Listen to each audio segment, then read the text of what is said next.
Hey, welcome everybody. Thank y'all for joining me today on my live stream. I really appreciate it. Our subject today is the Philippines headed for a total lockdown. And I'll wait for a few minutes to get some more people on. Hey, I see the NTZ is in the house. Cal Dedman, John Wells, Ingram Davis, man. I appreciate y'all and everything y'all do. Keep this place safe and troll free, man. John, I want you to talk about your vaccine experience today. If you want to share that. Hey, Retired 2019, thanks for joining me today. John Gomez, I see is on here. Smoky Mountain Modeler, I see. Yeah, we got a lot to talk about today. Some of y'all got a kick out of that video I just released, but it's true, man. Hey, Joseph, Relaford, May Batanga, Christian Marie Poe, Mike D, what's up? Yeah, it's hot out here today. What's up, Frank Ellis? Remember, guys, that there's a couple of people putting together a Sunshine Shoulders NTZ get-together over in the States. Ingram Davis and Bobby G from Denver. They're trying to get some input. Anybody's interested in attending. What's a good location for everybody? To make it easy on everybody. Hey, Cal Dedman, I'm not the booty man. Hey, the Dre Diggity Show, what's up, man? Long time no see, brother. Kenneth Roundtree. Jerome Smart, hey, brother. Jacob Tanjay, good morning, man. Jamil Willard. Philly Boy 08. Yeah, we'll get a few more people on here. Hey, Sam Champion, what's going on, man? Hey, Eric. Yeah, we talking about this. Is the Philippines headed for a total lockdown? Because starting today, June the 16th, which it is in the Philippines already, until June the 30th, President Duterte followed the recommendations of the IATF, and he put 21 cities and provinces on MECQ, man. And that's one of the most stringent quarantine levels that they have. It's only one above that, and that's ECQ. It means if you're under 18, you can't come out. If you're over 65, you can't come out. If you're pregnant, only essential workers, frontliners, and people who have permission to be out can come out. Mass gatherings prohibited. Funerals, religious gatherings, all at 10% of the venue. You exercise, it's allowed, but only in the vicinity of your house and definitely in your barangay, man. It's really, really strict. So a lot of places are going to, places of employment are going to shut down again. You can, restaurants will be open for, I think, eating outside and takeout. Hey, King Pancho, how you doing? Stephen K. So, yeah, I just want to, I'm not the bearer of bad news, man. This was all in the paper, man. It's a big deal. It's millions of people. And I had, it just goes to show you what a vlogger has to deal with over here.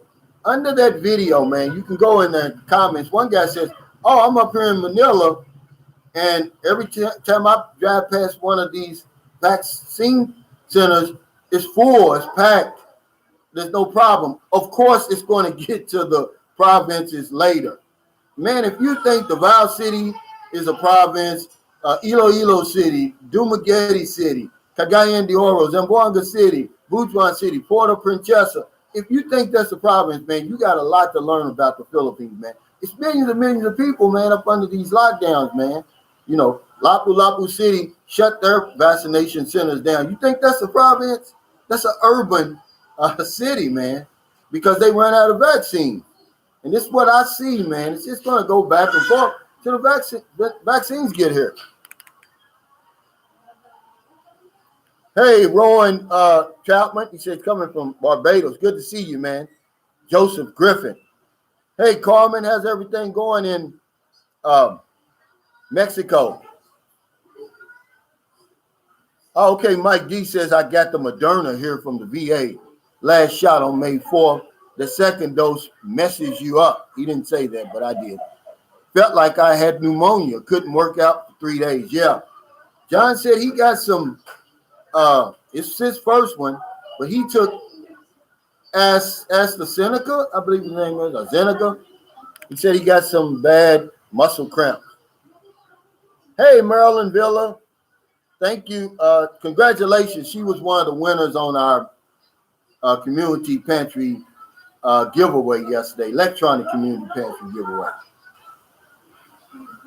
Hey, Willie. Yeah, a lot of people, man, are ready for this place to open up, man. You've got to get in line, brother. But, yeah, it's worth it, man. Have you been here before? Jason Pumphrey. Good to see you, Bobby G. I already announced that y'all trying to put together a Sunshine Shoulders subscriber get-together. You and Ingram Davis, Cal Deadman. Have y'all got any more information right now? Archer said, this is never going to end for you guys. Said, geez, it's over here. It's over here in the States now pretty much. Poor Philippines, no vaccines. Yeah, that's what's going to be the problem, the vaccines, guys. Hey, Texas Chizoy. Calvin Burney, my namesake. Hey, Marbs Edel, good morning.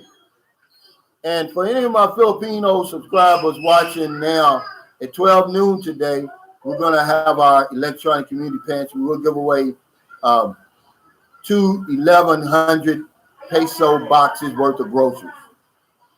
Mr. Vega says that shirt for sale. It is on my Teesprings store. I put the link in here. It's for people who, you know, I had one guy get on me about that. Man, this is for people who want to support my channel. It's just a way to support it, man. You don't have to buy it, man, okay? I mean, give me a break sometimes, guys. I mean, really. I mean, John put out there that how much, you know, there's a video on YouTube how much Sunshine Shoulders makes. Go on there. You'll see, man. I'm not, you know, I'm not going to get rich in money doing this. But I'm rich doing this. Trust me. Hey, thanks for the super chat, friends. Paseo Jr. said, what's up, Calvin? I didn't know you could sing. I think that you should record your own album. Hey, thanks, man. But I think we all really, I appreciate that, man. But honestly, I think we all can sing a little bit if we find our key to sing in, because I've been singing my whole life, you know, just along with the radio and stuff. And maybe because I grew up in an era that I consider the best, the 70s, you know, and even the 80s, man, you know. But thank you so much, and I appreciate it, man. Yeah, I did a few songs, and they're all in my key. Now, if I try to do something out of my key, man, I'm like everybody else. But as long as I stay in my lane, I can hold a tune.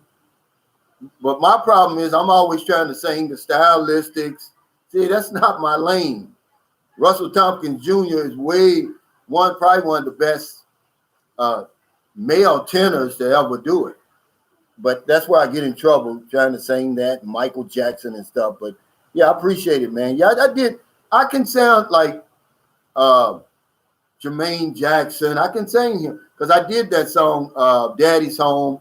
I'm not as good as Engelbert Humperdinck, but I did a song by him.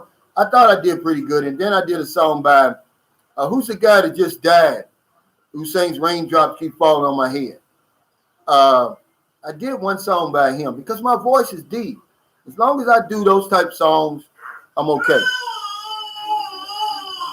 But yeah, I appreciate that, man. But no, you know, Sunshine Show, the album's coming out. But I'd like to go in the studio here, honestly, just to see what I would sound like in the studio.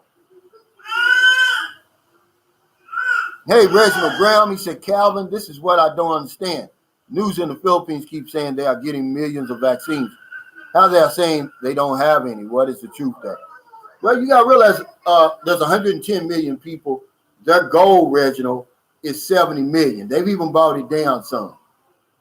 Now, most of the vaccines they're getting over here is 2 doses. So supposedly they just got in so far in June 3 million, but that's 1.5 million people fully vaccinated. That's not a lot, man. You know, and then they've got, if you go on the Manila Times yesterday, you'll see where some of these vaccines have been put on hold because of some technicality, man. I don't understand it, but yeah, it's not enough to reach their goal. Their original goal was 70 million to reach herd immunity by December 31st. They've even brought that down to say, hey, let's make our goal the NCR region up there, you know, Metro Manila, Angeles City, up there, Quezon City, Cavite, like that. I think that's more doable. But they just don't have the vaccines, man. You know, you're talking about for 70 million people, you're talking about 140 million doses. They don't have anywhere near that. Now it's picking up. If I'm not mistaken, there's supposed to be something like 10 million by the end of this month, and then something like 21 million by the end of July. So it's picking up. But they're way, you know, that's the problem. You know, without any vaccines, you're going to see the COVID cases keep rising. You know, because, you know, other than to lock you down. And I don't think lockdowns are a long-term solution. It's a short-term solution. Then you put the restrictions. Then you let people get on with their own lives. But who am I? You know, I'm just a vlogger, man. You know, I'm not a scientist. I don't work in the healthcare field. I promise you, man. Hey, Jenna Lynn Alf Faresh, she says, I hope, sir, to win the spin wheel. Well, join in here at 12 noon, you know, and that's why I do it. It's indiscriminately. We cannot be accused of playing favorites. And that's why we call it the electronic community pantry. And I want y'all to look into my description. I put a article from the Manila Times, and this is Rafi Tufo's brother.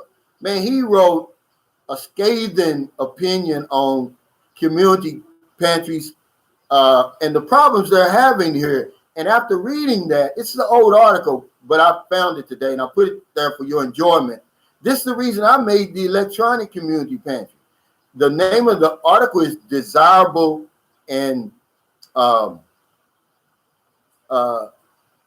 Undesirable Traits of Filipinos, man. And it's eye-opening, man. And I'm glad he said it because I couldn't get away with saying what he's saying. So I put it in the description. Man, read it, guys. It's really a good article. And it goes into what I'm getting ready to say now. Because in the article, he talks about how Filipinos around the world, not just in the Philippines, they have a reputation for stealing. And now I didn't know that. See, I told you I didn't know stuff like that. And he gives some examples over in Saudi Arabia where they get caught, in Taiwan. And he's talking about people stealing from these community pantries. Well, and he's talking about petty thievery.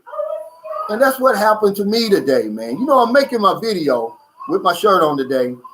And don't you know somebody, and you can see the guy in the video who I think stole my sunglasses. Yeah, they stole my sunglasses, man. It's real petty. I don't care, man, about it. Because I got to go to Bacolod again Friday or Saturday to pick up some books to read and just to get out of the house. And I'll pick up me another pair. He doesn't know what he's got anyway. He's probably like a crackhead. You know when a crackhead steals something, it's very, very expensive. Then they'll go to the dope man and sell it for pennies on the dollar. Well, that's probably what he's going to do. He doesn't realize that's a authentic pair of police sunglasses. I paid 7,000 pesos for it. I'm not bragging. I'm just from the old school. My mother taught us this a long time ago.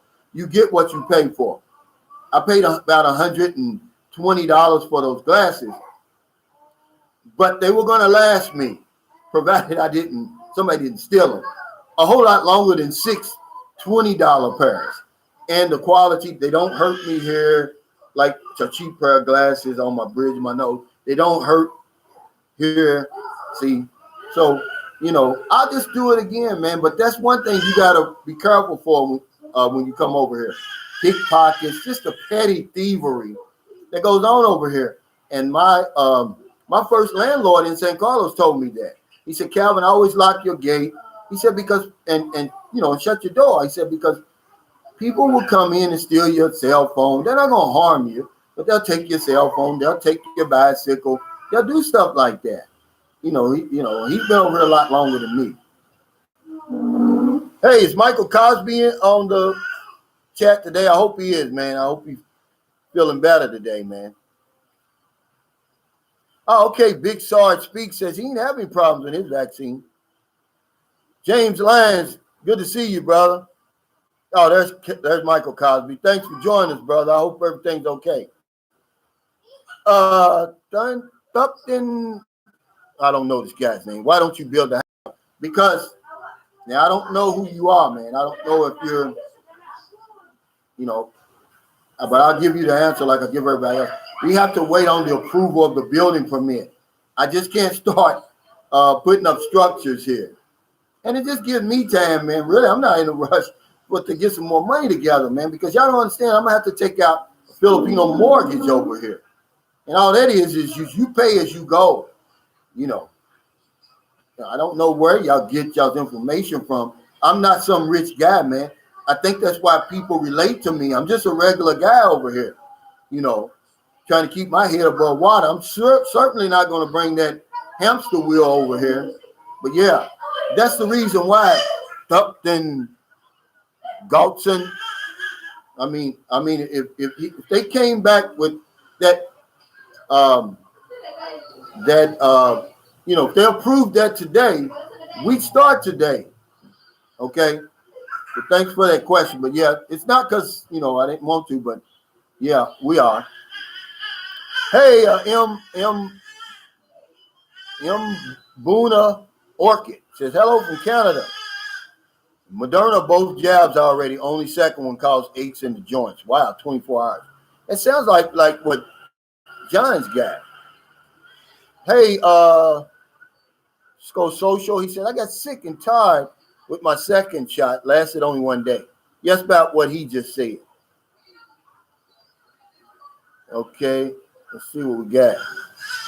Hey, Texas Tizoy, tell us about the lockdown in Davao City, because the guy obviously thinks Davao City is the province, but it's not. I promise you, man. There's a lot of people there, but you'll like it. MECQ, man, that ain't no joke.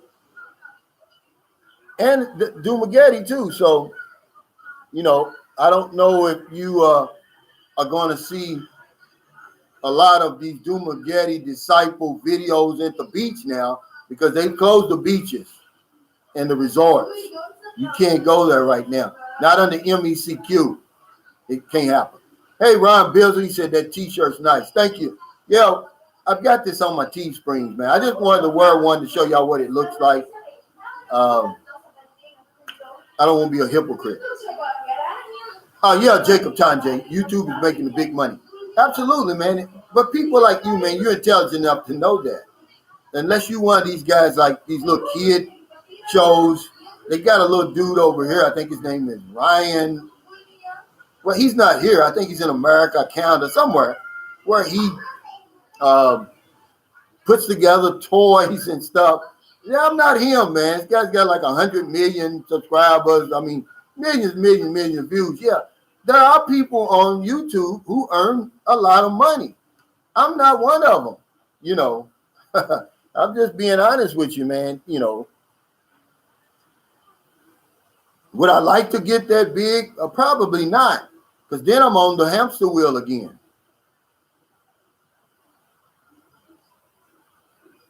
Yeah, John Gomez, too high notes. Yeah, I can't get up high like that. Jerome Morgan says, baby Booby sounds like she's going to be a singer too. I hope not, man. I've got a daughter that is a singer. That's where I got my first 359 subscribers from. See, this YouTube space was really hers. But you know, as you get older. She was 16 at the time, man, and she was really going somewhere. But I wasn't Joe Jackson, man. I wasn't going to force her. I wasn't going to make her. Maybe I should have, you know, because she certainly had the talent, really. Now, because and it probably comes from her mother's side, because nobody on my side was ever into the music industry. Now, her mother's side, yeah, the mother played the piano. She's got a brother now who's a professional musician who tours around Louisville, part of a little band, and he's really good. Hey, Michael Cosby, thank you so much for the super chat. He says, use the super chat for electronic pantry or however you feel is best.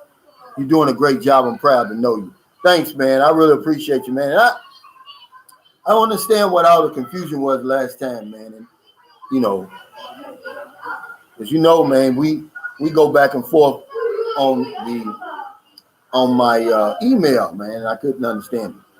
Hey, believes in everyone. He said, Calvin, Philippines economy will not cover till 2023, and Philippines economy was doing great before the COVID. Yeah, absolutely. The Moody analytics, that's what they said. Because it was booming, man. I tell you, let me remind you, when I came over in 2009, man, in some of these places, you could put a blindfold on and walk across the street. You can't do that now. So many cars, so many motorcycles. There was very few women, if any, I promise you, that I saw in 2009 riding a motorcycle. Now half the drivers are women riding a motorcycle. But yeah, the economy was it was the 10th largest in Asia, the fastest growing in Asia, but the 10th largest, the 27th richest economy in all the world until the pandemic, man. Yeah, they were rolling, man. And you can see the if you were there anywhere way back, 10 years ago until now, you see the big difference. Okay, Buffalo Dan said 12 million vaccines in the country was announced yesterday. Yeah, and see, and that's good news. I mean, you got to realize now the problem is, can we roll them out before the shelf life expires? Hey, Sam Champion, he said, Calvin, William Norman, an old Navy buddy of mine, has joined us from San Diego. Give a shout out to him since this is his first visit to your town. Hey, William Norman, thanks, man, for your service, brother. We really appreciate you coming on here. Welcome to Sunshine Shoulders, man. It's just a little community of guys, man. We come on here, we chop it up, we have some fun. We talk about the Philippines, music, whatever you want to talk about, really, man. But we don't put anybody down. There's no trolls allowed, nothing negative on here, no religion or politics. Every now and then it slips in there. Hey, T&D Productions, what's going on? Hey, thank you, Juan Diaz, for the super chat. He said more for the pantry. I also believe when we help others, we help ourselves. Keep the help going. Every little bit makes a difference. Absolutely, man. And I was shocked, but I think this guy was a troll, because he comes on here every now and then. I don't get rid of people unless they attack me. But I've got to watch him, because I couldn't believe he said that. Obviously, he's never been here before. Obviously, he doesn't know 100 pesos is a lot of money when you don't have anything over here and you're on the street with all your possessions in a pedicab and you got a hungry wife and 2 kids. Yeah, that's a kilo of rice. Okay, that's 2.5 pounds of rice, by the way. And then maybe some dried fish or some vegetables to go with it. That's 2 or 3 days of eating, sir. Let me remind you. So, yeah, thank you so much, Juan Diaz, man. I really, really appreciate it. Mike Harris says, be kind. That's right. Kona Ranger, thanks for that super chat. Andre Gill says, well, the U.S. and other European countries decided to give out 1 billion vaccines to poor countries but by the end of 2022. Sorry to say, but that's a while from now. Yeah, that's a noble cause, and like I said on my video a long time ago, when people got jumped on me, man. I said a long time ago, man, that the Philippines wouldn't open this year. And I said, unless a biological miracle happened or help from the outside. And Andre Gill, that's help from the outside. And it's needed, man, for countries like this. You know. Hey, thanks, Ron Bizzle, for that super chat. He said Marvin Gaye and Tammy Terrell. Oh, man. And I was Marvin Gaye's uncle, I mean his real uncle, Tom Gay, was married to my auntie, Lena Gentry, but Lena Gay was her name when they got married. So I was, just in marriage only, I was Marvin Gaye's cousin, man. And that would have been my first cousin, but only in marriage only. And I seen him in person before, Marvin Gaye, in Lexington, Kentucky. I mean, that's when he was really, really big.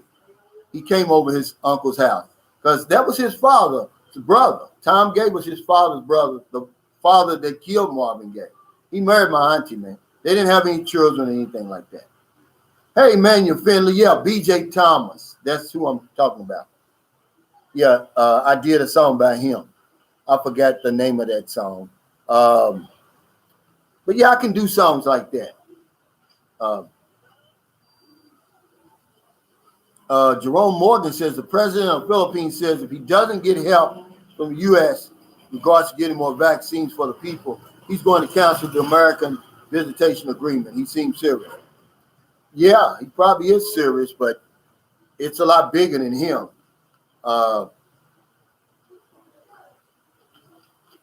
And,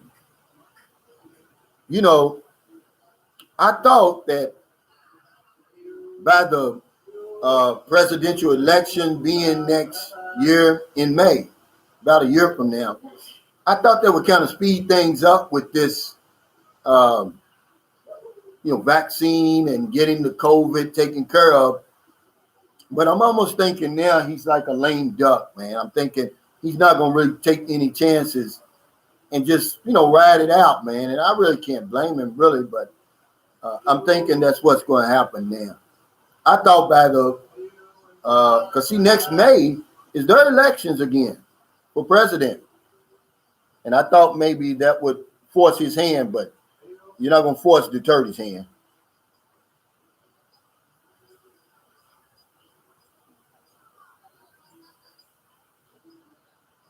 Kona Ranger said, nice shirt. Yeah, thanks, Kona Ranger. I appreciate you, man. Belize in Edwin says, you can have as many lockdowns as you can, but if the people are not going to listen, lockdown we're not going to solve the problem. COVID's not going anywhere. Yeah, but you cannot lock down people forever. I mean, people have to work. People have to provide for their families. People have to get out or we're going to go crazy. Just being locked down is not the solution. Yeah, it's going to bring the COVID down because nobody's outside. But as soon as you let them back outside, my thing is there's no reason to be so afraid of this COVID unless you're one of those people who has the morbidities, who are really at risk, the elderly, the sick, of the COVID really attacking you. Should we protect them at all costs? Absolutely. But everybody else, man, I mean, if you believe what the scientists say, the problem is, can we protect the vulnerable people? Because those numbers really don't mean anything, man. I had a woman, I promise you this. Thank you, TJ Johnson, for that super chat. Let me read this first. He said, first day out of home quarantine, just in time for more MECQ. See, he's down in the valve. You get the vaccine yet? Or did we talk about this already? Can someone explain to me where the F I can go on the weekend now that half of Mindanao is closed? Man, you just got to ride it out for 2 weeks, brother, because there ain't a whole lot you can do right now. But I haven't gotten the vaccine yet. I'm in the general population. John got his because he's considered a senior when you get 60 years old. He's 61. He got his yesterday. Another friend of mine from Australia got his. I'm gonna take it, absolutely. I come from a time when, man, we're not afraid of vaccines, man. Yeah, anybody watching this now who's around my age, you remember that vaccine gun that they used to shoot into our arm when we were hell in the third grade, second grade, scared to death, but no problem. I mean, no choice. You got in that damn line, or you didn't go to school. But thank you, TJ. I really appreciate it, man. Yeah, I'm glad you're on here in Tesoy, Texas Tesoy's on here. Y'all can kind of tell us what's going on in MECQ, because I've been under it down in Zamboanga. But yeah, you know, just locking people down, man, that's not enough, man. And if all you're trying to do is manipulate the numbers, then we're going to stay locked down, man, until we get the vaccine. Hey, Jose Rosado, he says checking in from Philly. Man, I'm watching a documentary on Elvis right now. Go on Netflix, man. It's really a good one, you know. I wasn't a real big fan of Elvis. I like some of his songs, but you know, he was really before my time. And then when I was growing up, he had gotten kind of old. You know, at 68 Special, hell, I was 5 years old. I don't think he even came out with any more hits after that when he finally died in 1977. But I like reading and watching, you know, famous people like him. I mean, not just famous, he was beyond famous. And just to see how they started and everything, man. It's interesting, guys. Yeah, Clayton Murray. Yeah, he said, wow, you got your sunglasses stolen, Cal. Yeah, 7,000 pesos. But, you know, I just look at it as you got to keep honest people honest. I was making my video, man. The shades was right there on the side, man. And I'm looking in the camera, man. And if you look at that video, you see that guy coming from behind me. He's the one that got me, man. Because what happened was he's, you know, and I saw it. And it caught my attention, but I didn't think he was taking my glasses. He walked past me, did a turn, and walked back. And I was like, wow, it's kind of strange. Why would he do that? Because he was getting ready to walk into the shady area. But no, he did about turn and went out, man. I'm like, he got me. But that's okay. He don't know what he's got for real. He'll probably go sell them for 100 pesos or something. Yeah, Texas Tesoy. Yeah, I was doing my video. And I had my helmet, you know, and I take my gloves off, put my helmet down, the gloves, my sunglasses, set it right there. And I'm focused, you know, on my video. He just walks past and takes them and keeps going. But, you know, he may get run over today. See, because, you know, you can't steal from me. You know, you stealing from the universe. You know, that pair of glasses is going to cost him a whole lot more than it cost me. Promise you. Yeah, Raheem Brown, $120. But see, that's over here. Look, guys, it's three things that you can't be cheap on if you're coming over here. If you do, it's going to expose you. Sunglasses, sunscreen, and shoes. If you come over here and you try to be cheap on any of that, it's going to expose you, man. This sun over here, man, you need a good pair of sunglasses. I promise you that. Yeah, Kona Ranger said, watch the hands and eyes. But it's going to cost him more than it cost me. I promise you. That's why I don't steal anymore. You know, I used to be a petty thief, you know, mostly from myself and mostly from my family and stuff. You know, people who I could easily steal from, you know. But I know there's a reckoning, man. And boy, did I pay for it. Trust me.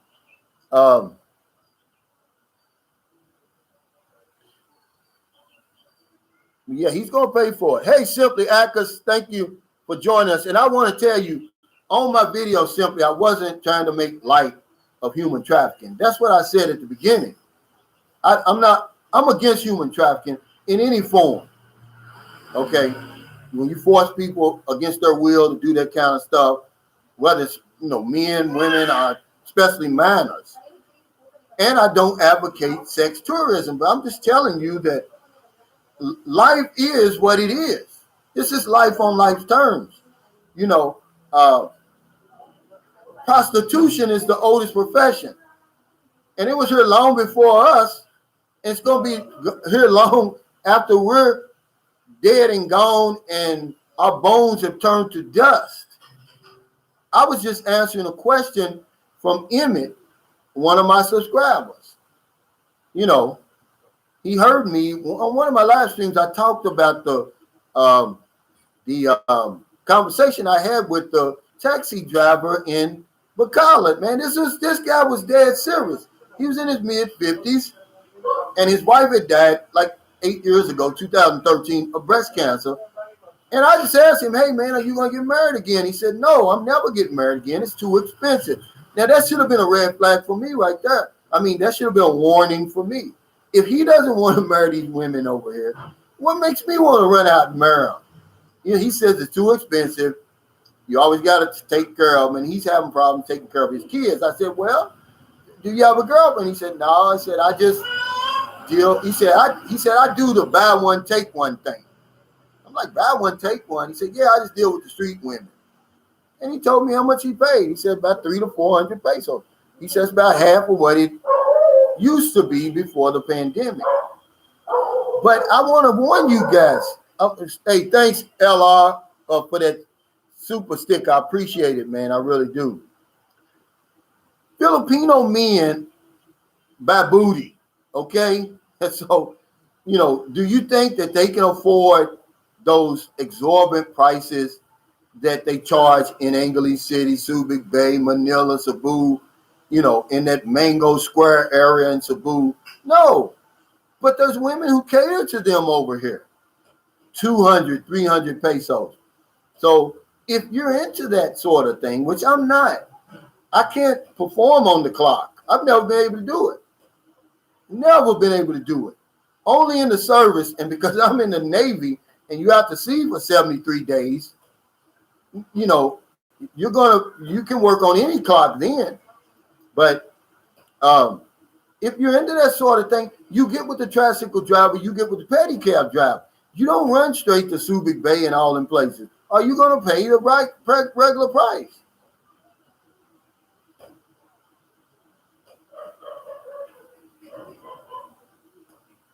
Mike D said, know how to conduct yourself in the ghetto. Then act like you're even more poor in those areas. If they don't know you, that's protective on your part. Yeah, it's just, you know, being humble, man, really. To be honest, don't look down on people because they have their dignity. And that alone, because I was reading about the motorcycle riding tandem. That's what they call it over here. Because it's big business over here, man. And the police are trying to come up with some things to, you know, remedy this crime. Because, I mean, it's become like a cancer all around the Philippines. And one of the things that people get killed for over here, man, is slight, I mean, just an unintentional slight that you know, you may not think you putting somebody down or hurting their feelings, because in this article, and go on the, Google it. I'm not saying it. They're saying that Filipinos are very, very sensitive, almost like onion skin, man. You got to be careful what you say over here to people. And that's why I say, you know, keep a low profile, man, your own business, man, you know, because you don't know half of what's really going on over here. No, Buffalo Dan, that's not what I'm talking about. He says, yeah, in the Philippines, you get the Philippines mortgage rate, but if you find out you are a foreigner, you get charged a secret. You know, of course, they're going to, you know, you pay the Philippine tax. That's not what I'm talking about. When I say the Philippine mortgage, see, most Filipinos over here, when they build a house, they don't have all the money all at once. Hello, man, Bunta. What they do is they'll pay a little bit at a time. You know, they'll pay a little bit. Like the engineer we're working with, he wants 1/3 up front to get started and everything like that. Okay, so we're trying to get that 7,000 together. So that's why I'm saying that building permit can stay in there all at once till I get to 7,000. Once I get that and I give it to them, then while he's working on it, he uses up that 7,000. Then whatever money I got then, I give him that, and they work to that. Now, if I run out of money at 10,000, then they stop work at 10,000. Even if it's a month, even if it's 2 months, a year from now, until I get the other money, they start back up. That's the Philippine mortgage, the Filipino mortgage. And you'll see that when you get over here. You're going to be going down the highway, and you'll see houses half finished. You'll see houses with just the roof and the hollow block. That's the Filipino mortgage. No, I didn't. No, that's the price, Raheem Brown. I didn't give him $1 million. That's how much our budget is. No, I didn't get. No, you would be crazy to do that. See, you when you get over here, you'll learn. You do what the Romans do. See, they know better than to give all the money up front. And then what? What guarantees you got then? See, by doing the Filipino mortgage, it's going to protect you, see, because you're going to see what you're getting for your money. And if you don't like it, you say, okay, look, that's it then. But if I give him all my money up front, he's going to do whatever he wants to do. He could run off. Hey, Mickey 1863, thanks for that super chat, man. He said, keep staying positive. I love you, man. Mickey from Indy, man. I love you back, Mickey, man. And I feel a lot better today, man. I'm still not 100% yet, but it's life, man. I was telling Lynn San Diego 102, and I hope you're on her, Lynn. I want to thank you. She sent me a email, and just checking on me, and gave me some encouragement. And I said, even the motivators need motivating sometimes, guys.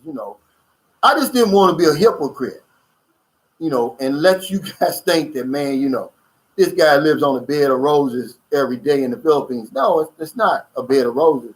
Sometimes, you get into that funk, but I know what to do, man. I turn my thoughts to helping somebody else. It works every time. And it's working now. Hey, Luis Martinez, thank you, man, for joining me. And thank you for all your Luis Martinez. He's been with me from way back too, man. And I owe a debt of gratitude to guys like that who saw something in Sunshine Shows a long time ago. And they've stayed with me, man. And I appreciate that, man, because I tell you all the time, without my viewers and subscribers, man, I'm nothing, man. I mean, I'm just a talking head talking into the universe. Let's see. The Prodigy says there's no more vaccines in and surrounding regions of Toronto, Canada. He says can't even go on a waiting list. Nobody can go on a waiting list until when they can get their hands on more vaccines. Wow. Now that's shocking. DC Tony, long time no see, man. And I apologize, man. I would love to go on that show of yours. Just send me the link again. I've got a WhatsApp now. I'm going to give it to you now. It's 639 48 995 65. No, 5695. Let me write it down for myself. I'm so stupid. It's 639 48 995 5695. And send me that link. He's got like a barber shop type of podcast. And I would love to be on that, man. Hey, Philippines, my paradise. There's Ned again, my buddy.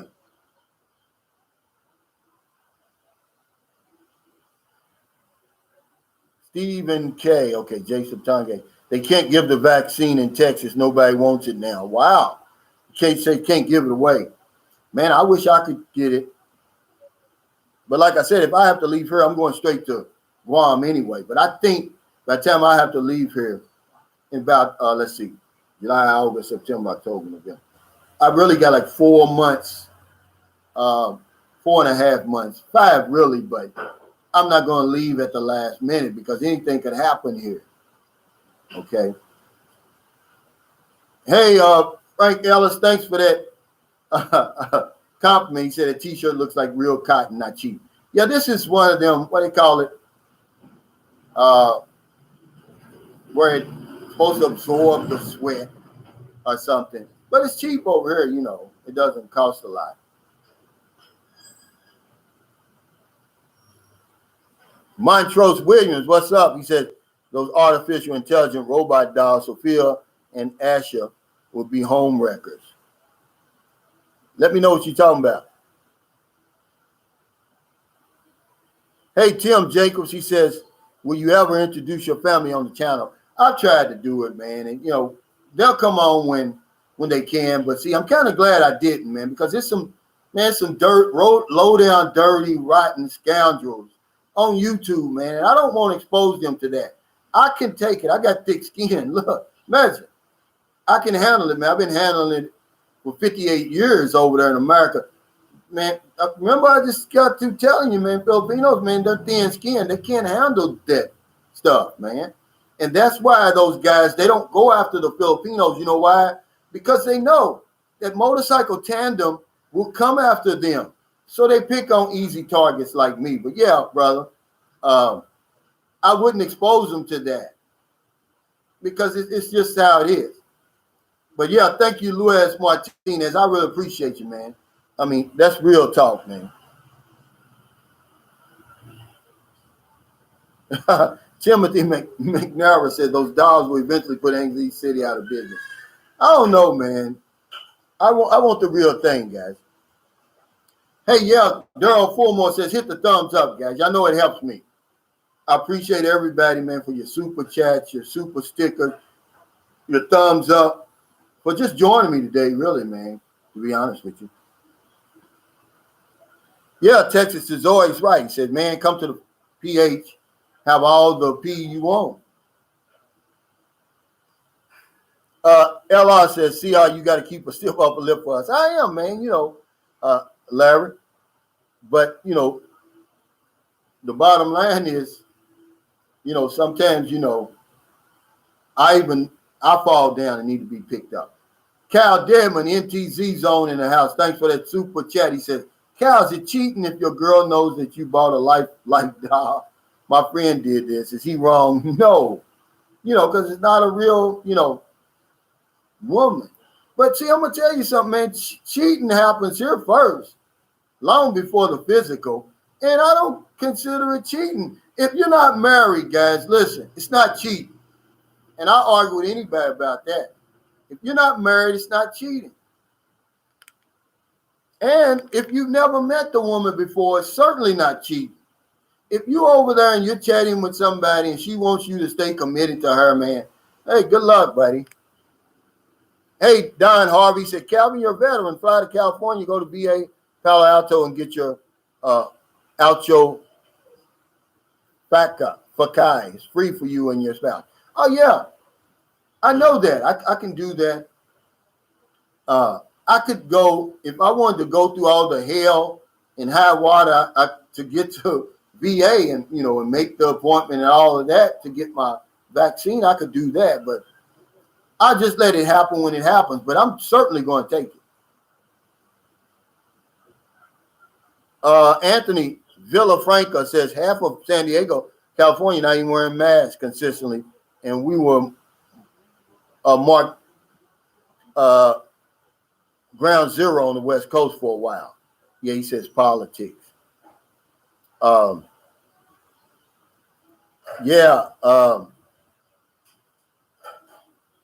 know, I don't want to get into the politics of it, man. You know, I'm going to protect myself. Even when I wear even when I get vaccinated, fully vaccinated, I'm going to wear the mask.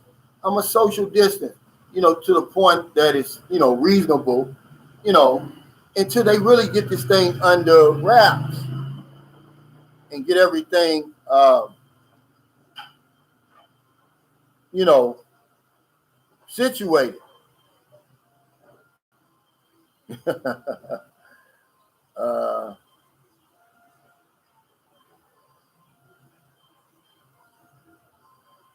Let's see.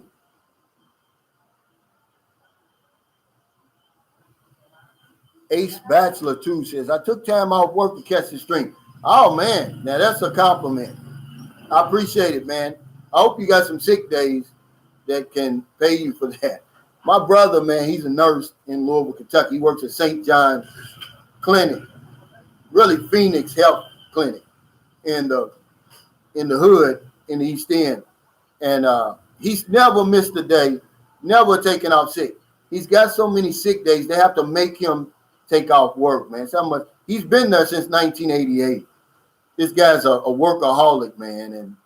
And he takes out 1 week a year to watch the NCAA tournament. That's it, man. Until they make him, Frank Ellis, it's called dry fit. Yeah, it absorbs moisture. Yeah, that's what that is. But yeah, man,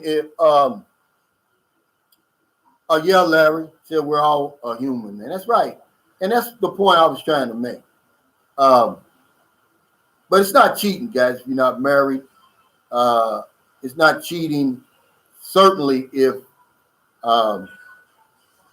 you've never met the woman before. Just on a electronic relationship. That's all it is.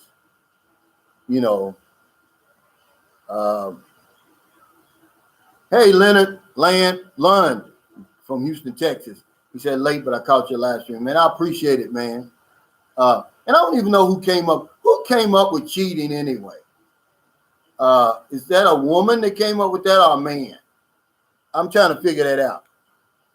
Road to the Philippines. Danny's on here, guys. I'm going to tell you, man, this guy cracks me up. His channel fast becoming one of my favorite ones. I just like to watch him go on there and fight with the trolls, really. I don't know why he gives them so much attention, but he's funny, man. He doesn't even know he's being funny. He's just one of them guys. He's just naturally funny. But check him out, Road to the Philippines, and you might get it, you might not, but yeah, he goes back and forth with the trolls, and it's hilarious to me. Magnolia State says life is not a game, so there's no such thing as cheating. It is what it is. And that's right, man. That's the way I look at it. See, back in, I don't even know what they called it.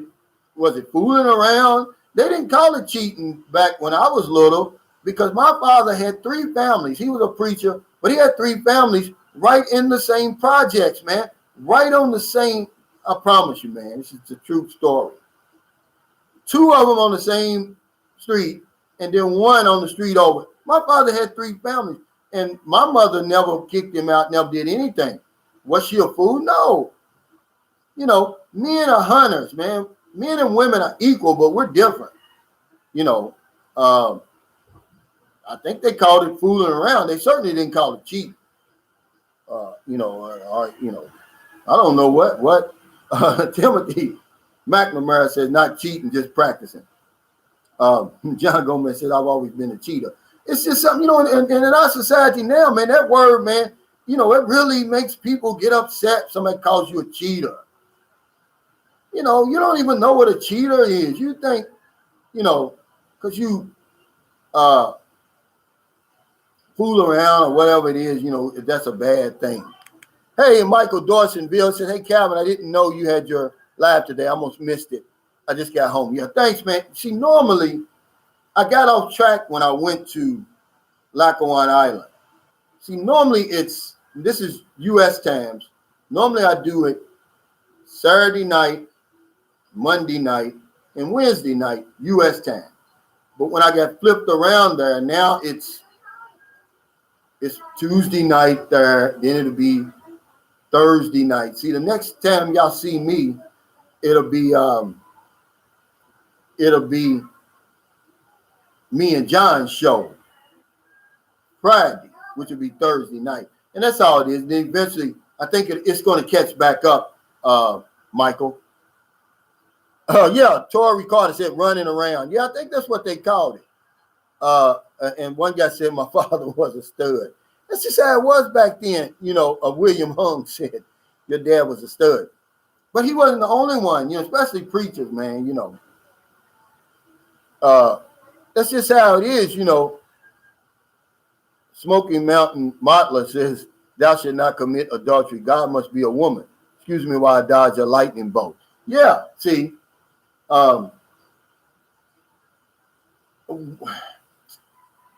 let's not get into that.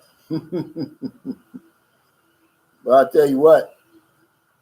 Yeah, Clayton, Mary. My mother, I heard her telling my sisters, and it gave her a break. It's like, as long as he's paying the bills, as long as he's taking care of my family, I don't care what he does out there. Don't bring nothing home.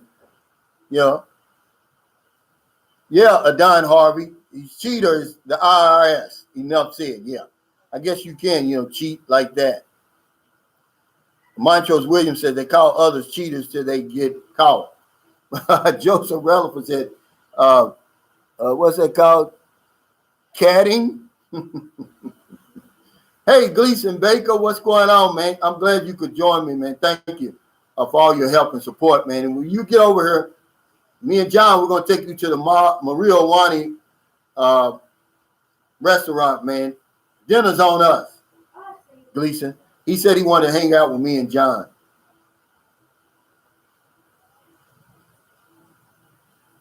Yeah, Frank Ellis said, my father doesn't believe in marriage.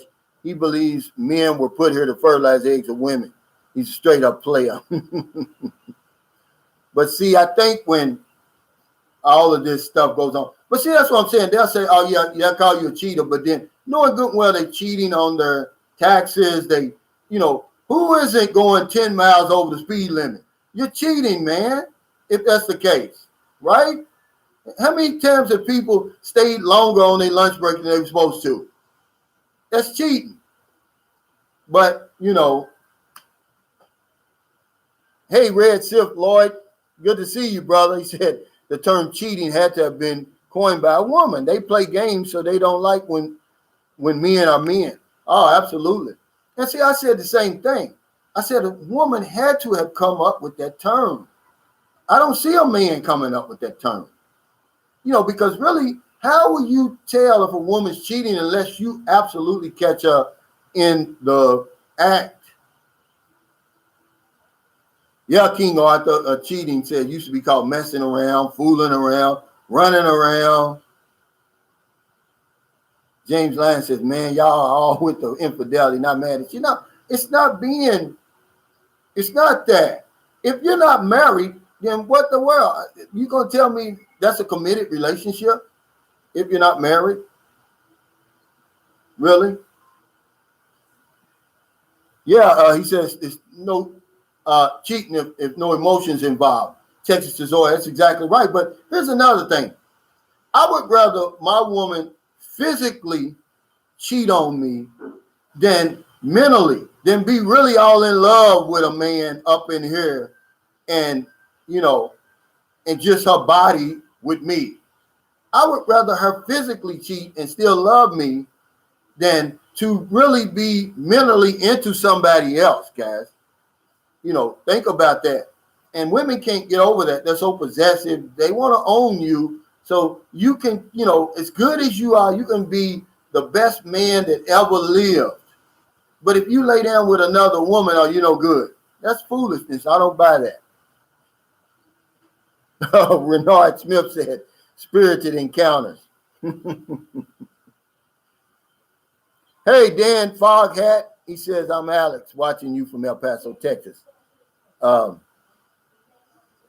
Simply Aka says, cheating on Filipino you are married to is throwing yourself into a fire cow. That's the worst thing you can do to a Filipino. I didn't say I was cheating, Simply. We were just talking about that word cheating and where it came from.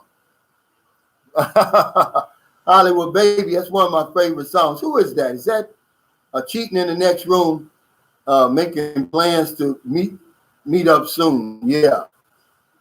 He said Johnny Taylor.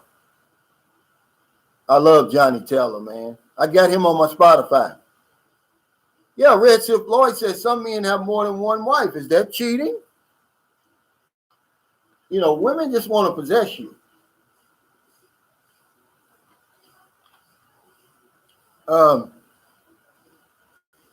Montrose Williams says it's called exploring and weighing your options.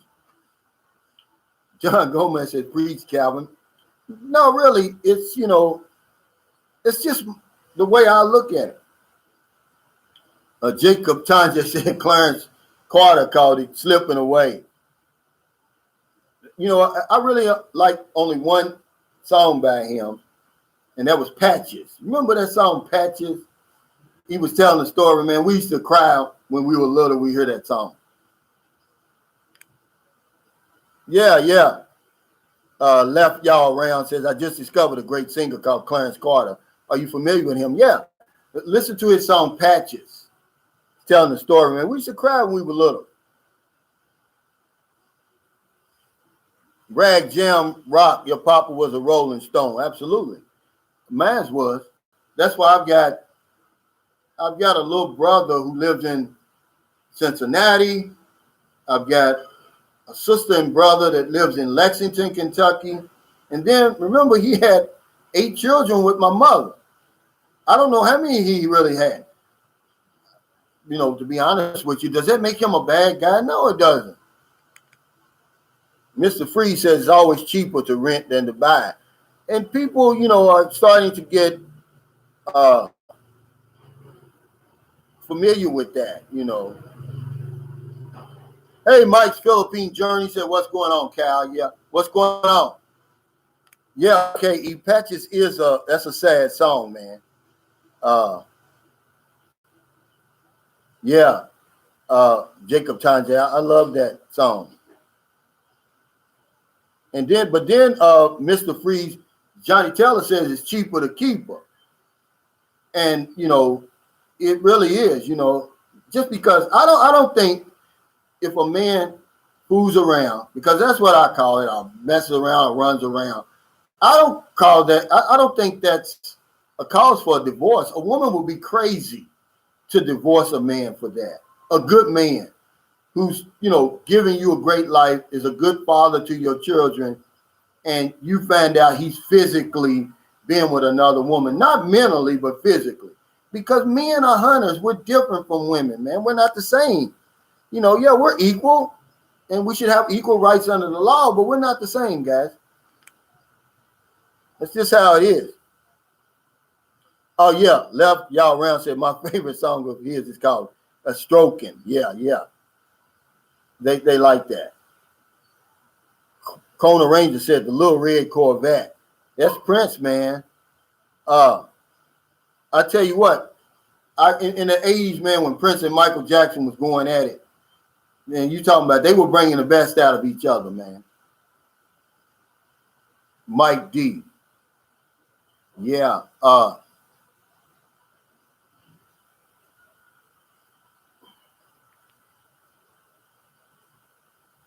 Dan Fact, Foghat said, Calvin can't wait to be in the Philippines. I plan on marrying my Philippine girlfriend. And that's you know, you couldn't make a better decision, you know, as long as you vetted her. And, you know, because I just so happen to love Filipino women.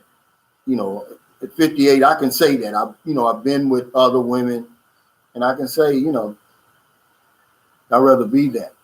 We know your state said, yeah, you're counseled. Yeah, you'll get counseled talking like this over there. Red Silk Lloyd says women have the advantage in divorce court. That is why men are leaving the plantation. Yeah. I know I can speak from experience and tell you that it was only when I was so naive, man, with divorces and going to court and stuff like that, that the first time I went to court with my ex-wife, you know, divorce court, I didn't even have a lawyer. That lawyer, that judge, it was a woman, same woman was with my child support, my divorce, and then a child custody hearing when I got custody of my 2 youngest kids. Same woman. Man, she ripped me up one side and down the other. You'd have thought I was Bin Laden in there, man, or John Gotti. She really got, man, but then the next couple of times I went in there, I had a lawyer. It was totally different, man. It was Mr. Roach, and this lady let me have it. John Gomez said, wow, plantation. That's really what it is. JH says Prince is the GOAT. Man, I tell you what, man. Like I say, I won't get into that argument, JH. I love them both. I remember when I was in 11th grade in 1980, Rick James had that L7 tool. whichever one where he had those two big joints on stage, where Prince opened up for him. Imagine that. Prince comes out in bikinis with the high heel shoes, man. But he took the show, man. I mean, but it was a hell of a show, hell of a concert. Mike D says, I know some of my comments can't be out loud. You Gucci, Calvin. Yeah. But see, my girl knows I love her, man. And, you know, I'm got to the point now. I'm not going to slip away. I'm not going to mess around. I'm not going to fool around. I just don't have the energy anymore, man, because it takes a lot of energy to do that. And it takes a lot of work, man, especially if you're trying to do it over here, because they're going to be texting you. They're going to be emailing you. They're going to be doing all kind of stuff, man. And you're going to have to work, man. It's like a full-time job trying to have two Filipinos over here or three. Because I did it before, but I was a lot younger. But yeah, it's real work over here. Oh, yeah, John Gomez, he said Prince was a real guitarist. One of the best. And he was a whole lot of musicians. He could play a lot of instruments, man. He was really out there. Jacob Tanjay said busting out. Saw him rip up Madison Square Garden back in 78. These guys back in these days, when we're talking Jacob Tanjay, because we're about the same age, it was real music they were playing. I mean, they were jamming, man. I saw LTD, the Jacksons, all in the same lineup. It was them two. Heat Wave, Barcades. I'm talking about when Frankie Beverly was young in 1978. I mean, you know, Brick. I'm talking about, man, these guys were really playing. They were really talented. Now all of a sudden, it's like that music disappeared. No one's even on the scene anymore.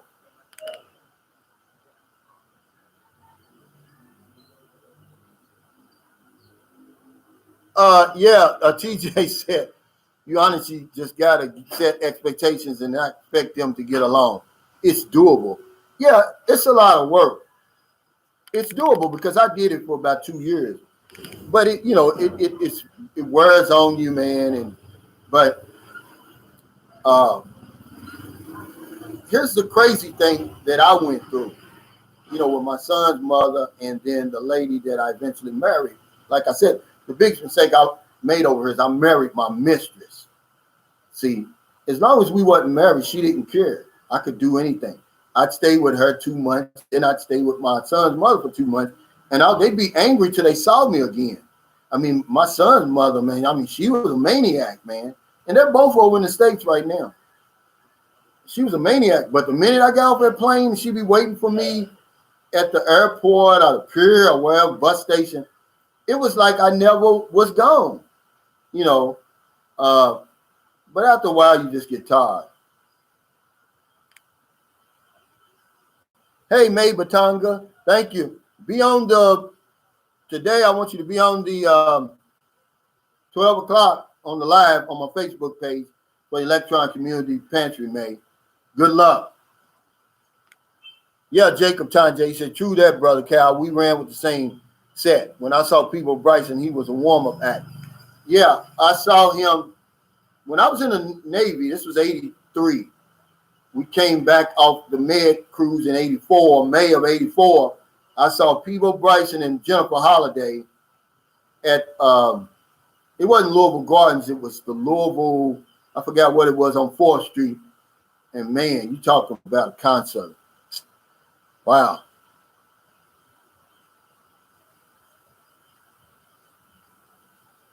Let's see. Okay, May, you're welcome. Cal Devin says, you're actually cheating yourself. John Wells says, Cal Devin, you're absolutely right. Sooner or later, it will blow up on you. That's coming from personal experience. Yeah, it's just too much work. You know, but here's what's going to happen. And this is what happens to most guys over here. And John, you can be my witness. We come over here and we immediately go out and meet somebody, and it turns out to be the wrong person. You know, so then while you with her, you're looking around, is that cheating? So that's why I always suggest it, guys, just take your time. Build your world over here first, and then put the woman in the middle of it, man. Don't do it opposite that. If I could do anything over again, if I had any regrets, that's the only regret, that I didn't come over here and get established first before I start fooling around with women. It's going to put you behind the 8 ball when you do that, man. Yeah, Mike D said, keeping your lies straight is a bitch. You had better have a damn good memory. See, that's it, man. It's just too much work. And I just got, I just got tired of it. TJ Johnson says, I honestly can't live a double life because I don't have the emotional energy to deal with it. See, we're giving a shit about the problems of 2 women that aren't aware that I have to deal with 2 women, And see, that's where I was, TJ. Jeffrey White said, what do you mean established? I mean, come here, get your boots on the ground, get you a place, get the furniture and everything right, find your sweet spot. If you want to come over here and have some fun and stuff like that, but before you get serious, man, get established over here first. Find you a place where you really going to be comfortable in, a city, province, whatever it is, municipality. Get you a place to stay, get your furniture, motorcycle, whatever it is. Do all of that first.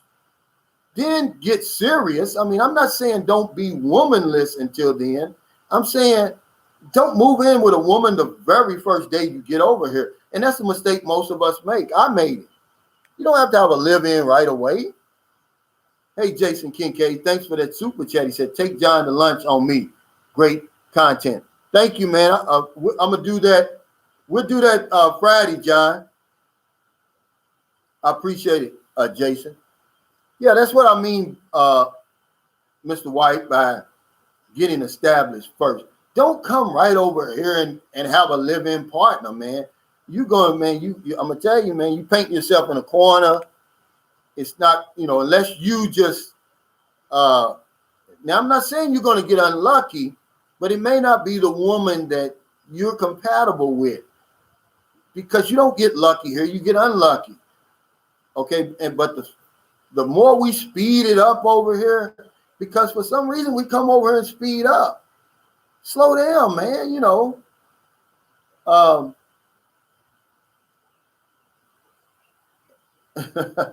That's all I'm saying. Red Sif Lloyd said, Calvin, some of us are slow to take the red pill because we were taught that women love like men. And see, that's profound right there. But are we equal, Red Sif Lloyd? Absolutely. But are we the same? No, we're 2 totally different creatures, believe it or not. And see, that's the lie that you're brought up with, that men and women are the same. No. Women are from Venus, men are from Mars, man. We're totally different. We think different. We feel different. Things that mean something to women don't mean as much to men, and vice versa. Don't go with that women and men are the same stuff. It's not true. Luis Martinez says, are women aggressive the moment you get off the plane and first time in the Philippines?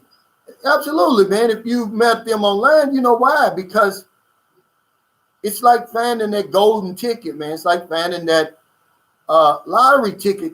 If somebody gave you a winning lottery ticket, which is going to change your life, man, you're going to hold on to it with everything you got. You certainly aren't going to do anything to lose it. See, that's what, So, in that manner, they're going to stick to you like glue. You're not going to be able to move. You're not going to be able to go anywhere. And she becomes the aggressor. It's how it is. See, I'm going to tell you, y'all think I'm playing, man, but look it up. Do your research on these dating sites. They flipped it around. They made it. They make you think that you're the one who's actually doing the choosing because you see this page, a screen full of women, and you're on there. No, she's the one choosing because you're going to punch on her, right? Like, oh, yes, the one I'm choosing. No, she's not. If you don't fit her specifications, she's going to never respond to you. She's never going to reply, never going to write you messages. She is the one doing the choosing, guys. We got to flip it back. You can't be the one choosing. I've got to be the one choosing. I've got I'm holding all the cards. I'm holding a royal flush. All you got is a pair of deuces, jack high. There's no way you're going to be calling the shots. But that's what happens with these dating sites, man. But we get tricked and think I'm going on there. I chose my wife. No, you didn't. She chose you because her inbox is full of men. You know, I guarantee you that. Her inbox is full of men, man. Right, James Lyons, that's right. And I'm not saying it's not. I'm saying if you meet the right one. James Lyons, we're coming from two totally different worlds, cultures, man. It's a culture shock on both of y'all when y'all get together. See, I'm going to be honest with you. You know, a good woman over here is as good as it gets. When I made that video, what I was saying was, you cannot upgrade here. Once you find a good woman that you love, she loves you, you're compatible. See, that compatible word keeps coming up. You might as well stay with her, man, because all you're going to be doing now is jumping back and forth, you know, changing faces, basically. That's what I was saying. I'm saying take your time, slow down, find the right one, because the right one, if you find the right Filipino for you, I promise you, man, you won't find a better companion, a better mate, a better woman, man. You know, they will catch a bullet for you, man. I promise you. But we don't do that, James Lyons. What we do is we come over here and we fall in love with the first pretty face we see. Men fall in love first. If you don't think so, do your research. It's true.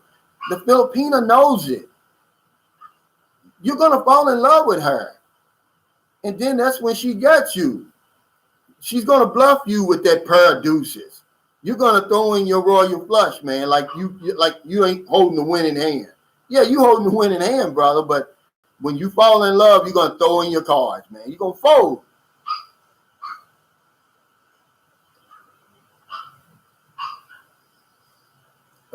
And this makes sense. Buffalo Dan said, before I went to the Philippines and married my Filipina, he said, I went to Thailand first, sold my oats and got all that stuff out of me. And even if you don't go to Thailand, if you come to the Philippines, go ahead and sow your oats first. Get that out of you, man, because once you find a good woman, man, you don't want to mess it up. I'm telling you from experience, because I did. With that looking around stuff, thinking I could find somebody better. There was nobody better, man. I promise you there wasn't, man. And now she's over in America driving me crazy because she's totally different now. She wasn't the little girl I met from the province. No one ever told her she was beautiful before but me and her mother. Now she's getting told she's beautiful every single day, twice on Sunday, you know, and she's breaking hearts, man, and taking score over that. But I had that at one time in my back pocket. She did everything for me, man. On my clothes, did a whole 9 yards. But because I did not know anything about the Philippines, I'm thinking, oh, I can, you know, if she came to me like this, what else is out there? No, that was as good as it comes. See, now that what the woman I got now, it's as good as it gets. I'm not trying to find nobody else because I know I'd only be cheating myself. I'd only be lying to myself.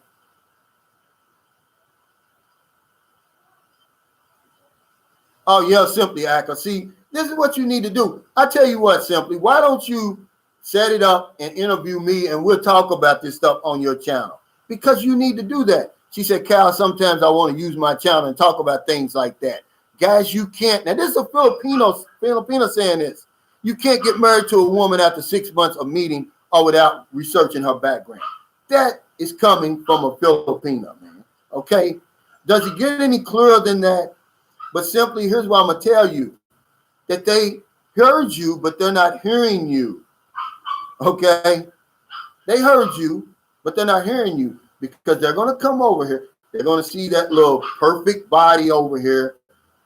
the smooth, creamy skin, the long flowing hair with the coochie cutters on, or the skinny jeans, excuse me, that they probably just bought from the sorry store for 50 pesos, but they're gonna look like $1 million, man. And they're gonna blow your mind. And you're gonna fold your hand. You're gonna throw in that royal flush. It happens all the time.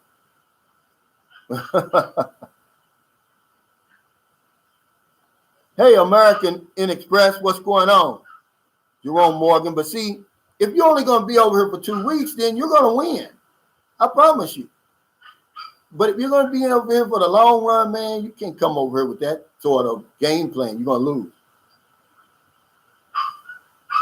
Let's see. Reggie Carr says, no matter how you meet a Filipino online in the Philippines, a good Filipino will stick to you like glue. Absolutely. You know, and it doesn't, see, I'm glad you brought this up, Reggie. I'm not against meeting women online. I never said that. I'm saying when you do that, you limit yourself to the amount of women, you know, that are over here. You're going to limit yourself, you know, and you put yourself right in the crosshairs of meeting the wrong one because they're on there. That's where they are. You know, you're going to limit yourself, man. You know, what I'm against is sending money over here. Don't do it, you know, until you meet her in person and you know the person you're sending that money to. There's nothing wrong with taking care of a woman because remember, this is my world. She's just living in it. See, so that's the way I look at it. How you look at it is totally your perspective. But I'm going to pay the rent anyway. I'm going to go certain places anyway. You know, this is my world I've built over here. She's just living in it. It's not the other way around because let me remind you on my video that I made. If you come over here and make it about the Filipinos world over here and you get down the middle of that, man, it's going to be boring, man. Outside of her job, if she has a job and her family, she has no life, really. Brian Nichols said a mall's a good place. Well, as far as volume, Brian, yeah. But as far as meeting the genuine Filipina, she's not going to be at the mall. You know why? Going to the mall is a big deal for them. It's like going to church with us. We put on our best. You know, we become somebody else. They become somebody else when they go to the mall. And then they're going to be with their friends, 4 or 5 of them, you know. And they're not going to want, if you say something to them, they may, get embarrassed because their friends are going to mess with them, you know. But as far as volume, yeah, if you really want to meet a Filipino, man, I would rather you go to the marketplace, either early in the morning or somewhere around 4 to 5 in the evening time. That's where they are. You're going to meet them in their real environment. You know, they're not going to have on all that stuff. You know, they're probably going to be by themselves or maybe with their mother, you know, and you're going to have a better chance of really meeting somebody. John Gomez said, no, do not throw that royal flush away. Yeah, but we do, John. I've seen them do it all the time. I've seen guys here, and that's the highest hand you can have. And I don't care who you are coming from the West, you packing that royal flush, man. You know, it's just how it is. We didn't make the rules, guys. You know, if you want to have those 2 deuces, Jack Hyde, then stay at home in America because that's what you got over there. Unless you got, unless you got Bill Gates money or something like that.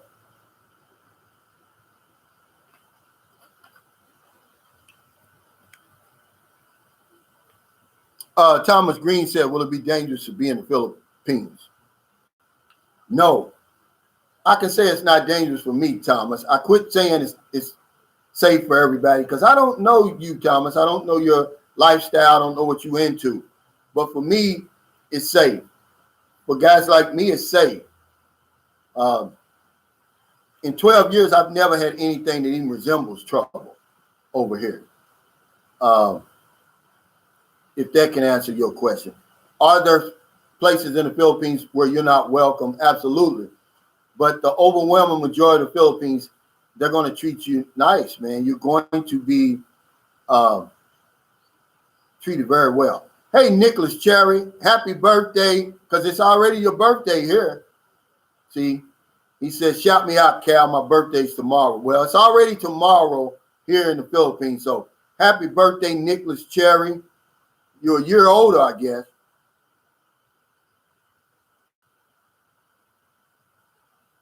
But yeah, Thomas Green, come on over here, man. They're going to roll out the brightest red carpet that you've ever seen over here. I'm treated like a celebrity here. I promise you that. I am.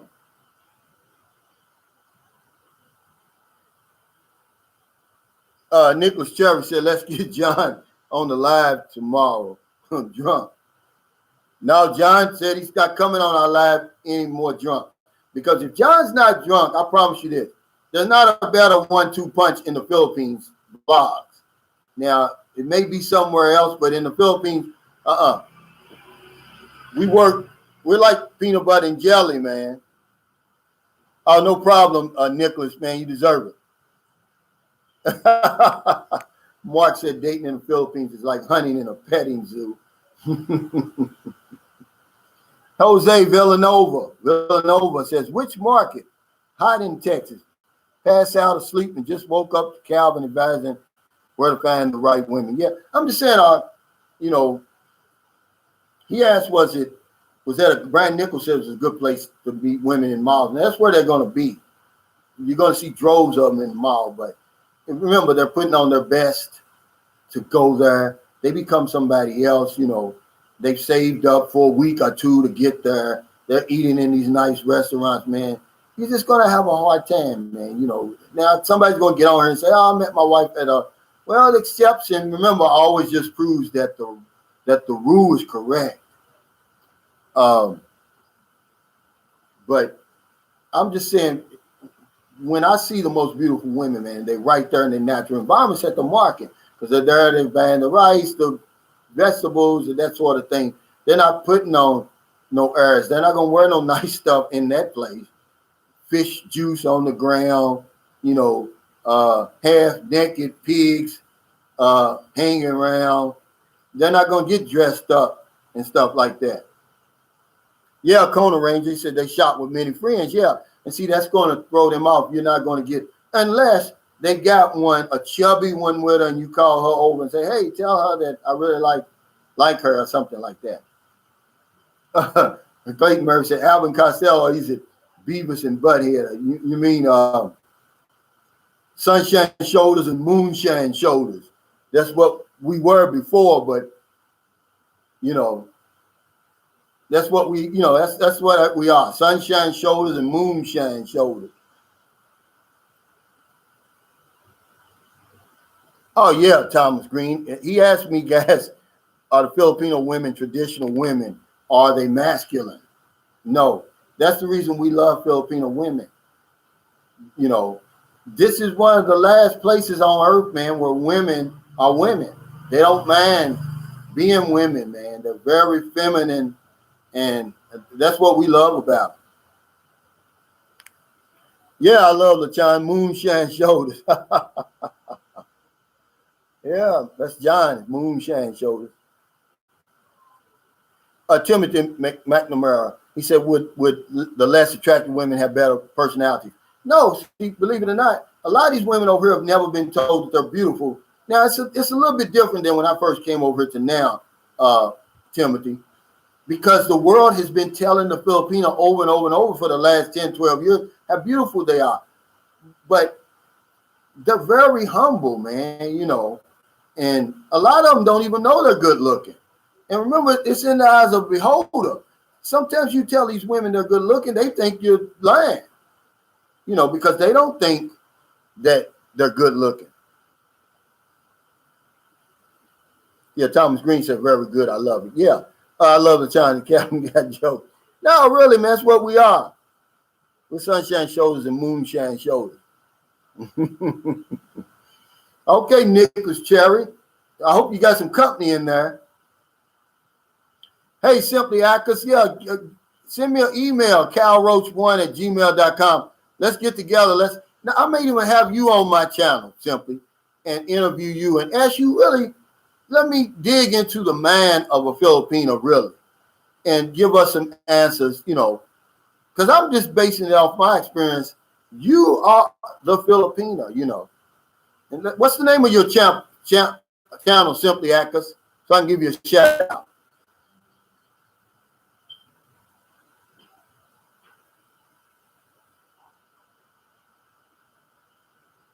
Yeah, Sam Champion says that Cal Deadman, I second that, Cal. They have such a strong grapevine among themselves. If you can't speak the language, then they have the advantage. Yeah, absolutely.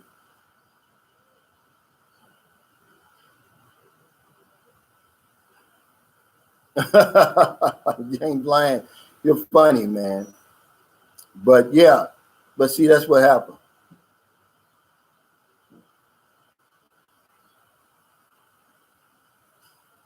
Michael Coffey said, hey, Calvin. Hi, sir. It's a lot of nice condominium buildings in IT Park in Cebu area. Yeah, the Ayala Mall is closer there. Yeah, I like that area. I keep forgetting what that's called over there. But that's where Mavisa Garden Condominiums is, that condo community that I always tell you guys, if you're going to be in Cebu, to go ahead and rent that Airbnb versus a hotel. It's really, really nice. Todd Johnson says the Filipino women shave their legs. No, but Filipino women don't have a lot of hair. You got to understand that, man. Why do you think that they use, man, don't you know that a lot of them don't even have eyebrows? They have to use an eyebrow pencil to make eyebrows. They don't get a lot of hair. Under the underarms, now men, I don't know. But the women, they don't have a whole lot of hair. Okay, Simply Akers, what's the name? I missed the name of your, let me go back. I didn't see it. What's the name of your channel, Simply, so that we can get together?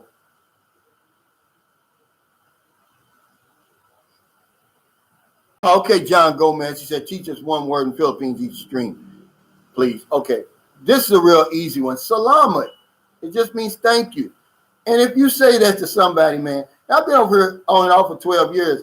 I said that to a guy yesterday, and he about fell off his chair.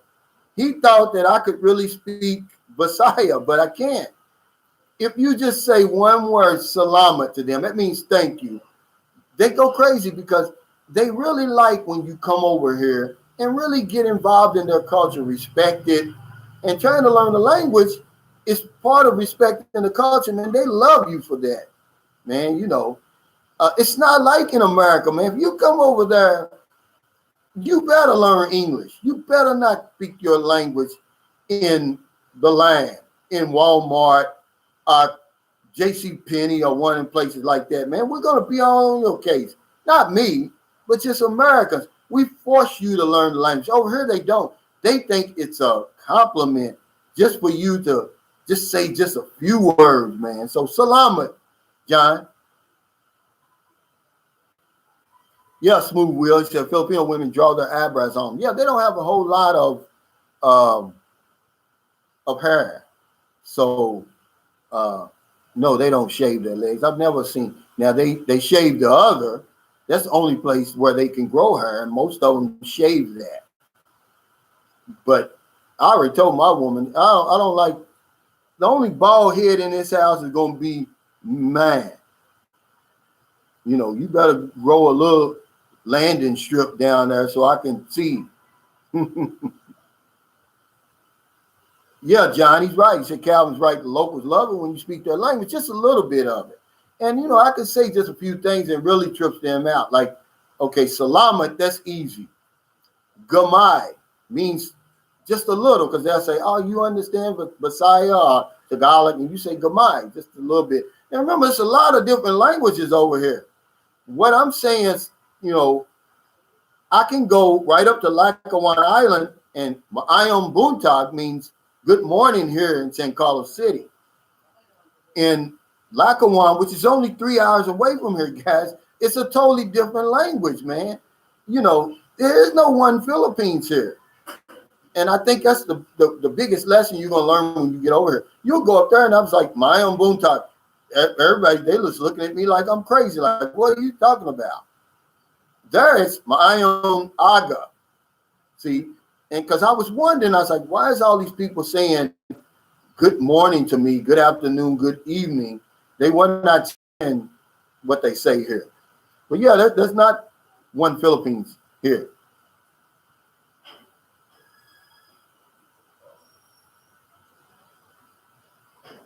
Hey, China, Zoda Vulcan, man, my daughter in there, man, she said thanks. He sent her something for her honor award that she got, man. I'm gonna tell you, man, $25 is a lot of money for a high school over here, China, Zoda Vulcan. You probably made her rest of the year. I mean, that's a lot of money for them. They hardly see that kind of money at one time.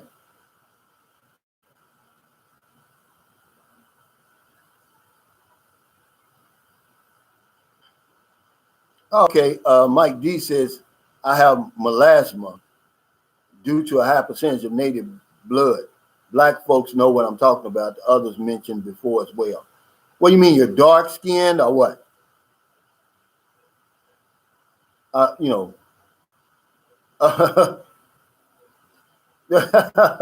Clayton Mary said you might miss it. There's no landing strip, Cal. No, might land in the sewer. No, it just turns me on, man. I don't want to look down. It looks like a piece of bologna, old piece of bologna, man. If it don't have that landing strip, at least have, a buzz cut or something. Frank Ellis said, I love landing strips. You got to have a little something down there. Yeah, it's just a turn on for me. Hey, up from Dunlap, thanks. He says, a nice shirt. It's just something that I like, I'm not used to seeing that, man.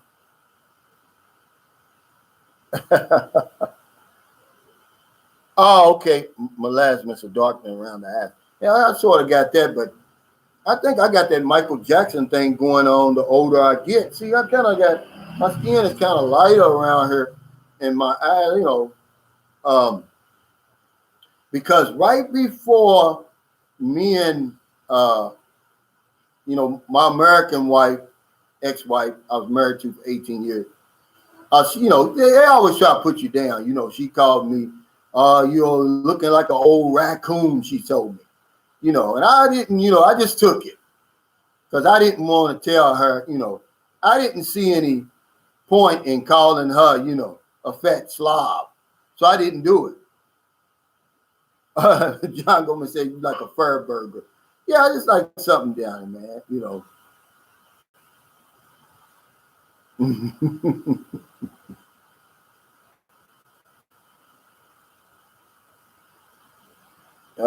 yeah, baloney, Michael Cosby. Yeah, that's what it looks like. If it ain't got nothing, no hair on it like that. Yeah, Jeffrey White said, don't forget to keep your weapon clean and oiled, Jeffrey White. Remember that. And man, I caught a lot of hell for that. Y'all guys are something else, man. That's why when I was talking about, that's why I did that disclaimer today on my video, cheap booty in the Philippines during the pandemic, because I didn't want y'all to think I was talking about anything else but that. Because, that weapon video, I couldn't believe the people who actually thought I was talking about a real weapon. I never said a gun. How many comments did me and John have to respond to where the guy said, you can't own a gun in the Philippines? I never said gun. I never said firearm. Then one guy said, but Calvin, tell me, how am I supposed to get it through the airport? I said, well, just keep your pants zipped up, man. That's all you got to do. John West said, I like bologna. JH said, a good pair of mud flaps. Yeah, that's really what it is. Ty Johnson said, that's why language would be hard to learn coming over there. You doing, you don't know where you're going to end up. Yeah, you got to find out where you're going to be first. if you learn Tagalog, then, it's like the national, they made that the national language, but a lot of people don't speak Tagalog. They speak their native tongue. And whatever that is, Ilocan, it's so many, man. I'll tell you, you'll be shocked. Jeffrey White said, Calvin, I was on Google double checking the weapon thing. Man, you're already in possession of a deadly weapon already, Jeffrey, man. There's no use to doing that.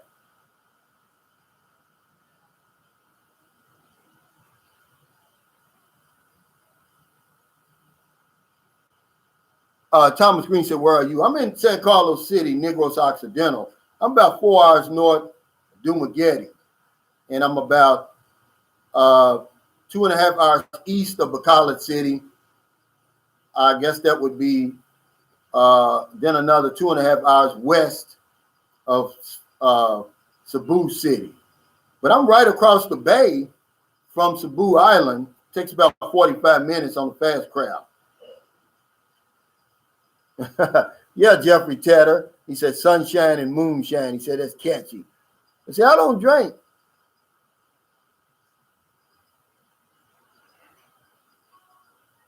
Yeah, Mike D says if you only speak one language and aren't committed to do so, then do try. Yeah, I'd recommend it. Yeah, at least try. Jeffrey White says, oh, wow, you're in the boonies, Cal. No. I'm in actually, this is a second-class city where I am. This is really a nice place. This isn't the province or some municipality. This is a genuine second-class city. Voted the cleanest city in the Philippines 2 years in a row. Cleaner than Davao, and Davao is clean. First time I went to Davao, I promise you, man, I thought I was in any Western place. It was that clean.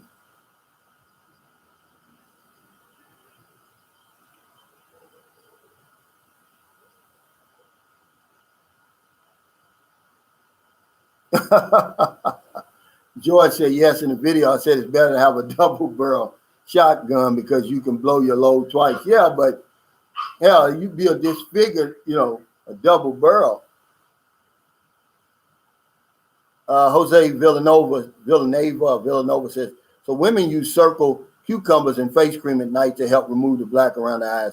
I have not tried it, but maybe someone working in the spa can help. Yeah, I just think that my skin is sort of getting right around in here. Man, if I tell you what, and the first time I really noticed it, I was in Cebu. See, you can see it. I was in Cebu, and we were at the beach all day. And, man, it scared me, man. I looked in because all of this was just really dark, except my face. Man, I looked like Michael Jackson, man. I really got scared. I'm like, man, what's going on with my face? T.J. Johnson says you got to do a quick explanation on first versus second or third class cities and the difference, by the way, between them and the province. Googled it, and I'm still kind of lost. To be honest with you, T.J. Johnson, I don't know what it means. I don't know if it has something to do with meeting certain qualifications of the Philippines, meaning the modernity, because believe it or not, San Carlos City is second class. Dumaguete is a third class city. See, I've never known, and I even asked my girlfriend, she didn't know. And Stephen K says, y'all, there's nothing wrong with provincial life. It's not. I really like it.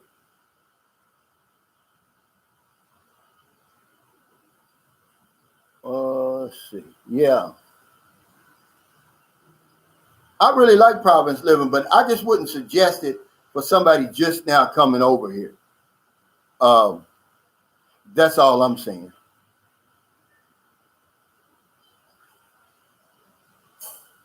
Well, it wouldn't matter, Clayton Murray. He's out of here. I don't have time for people like that. I won't give them not a second on my channel, man.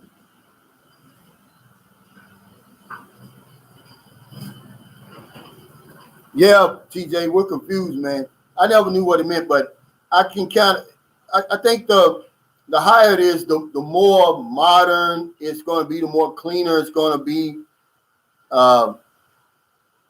because this place is a whole lot cleaner than Dumaguete, but they're about the same size. They got the same amount of people, but Dumaguete's designed for something totally different. You go there, Dumaguete's like, got the big malls, it got the boulevard, got the tourists and everything. But here it's like this is like a sleepy town, really, man.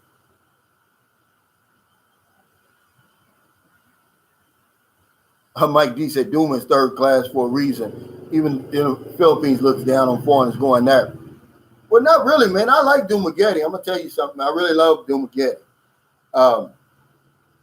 Especially if you go down by that boulevard, man, it's really nice. And remember, it's right across from Siquijor Island, man. I keep telling y'all that Apple Island's another nice place. Dumaguete's really a nice place, and because it's centrally located, what I like. You're 2 hours from Bohol. I mean, it's just, I get a good feeling every time I go to Dumaguete. I mean, ever since I went there in 2010. Oh, okay, the reputation. Yeah, that's different, Mike. You're right.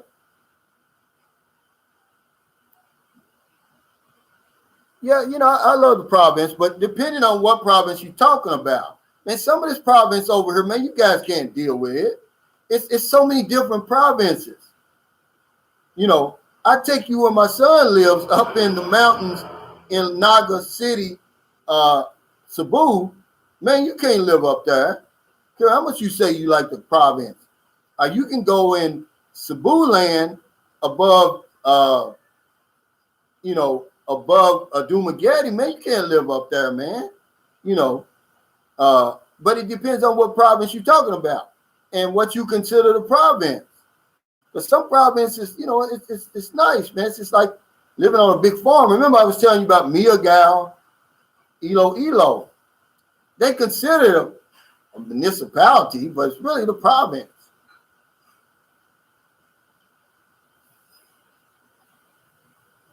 Yeah, Mike D, I'm right. You're right. I like Cebu. I don't go anywhere near Manila.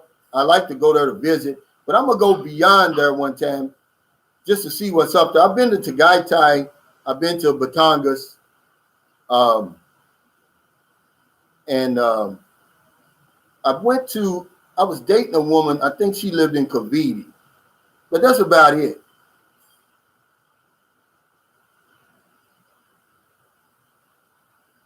Oh, yeah, right. You're right, Stephen K. But when you come over here, he said mentally strong people can live in any situation. Yeah, you're right. But let me remind you that some guys, man, I'm going to tell you, you can't go from A to Z. Some of you guys coming from these Western countries, when you come to the Philippines, it's like going from A to Z if you're going to move straight to the province, man.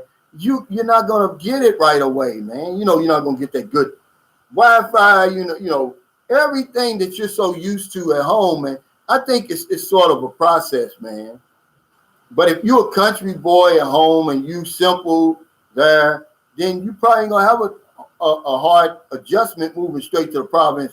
But some of these provinces, man, they're very remote, and you're not gonna like it, man. Not to live there 24 hours a day.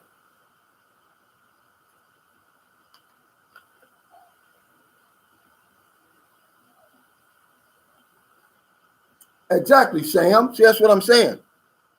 He says Philippines has 81 provinces. Not all of them are equal to each other in terms of wealth of the province and available jobs, etc.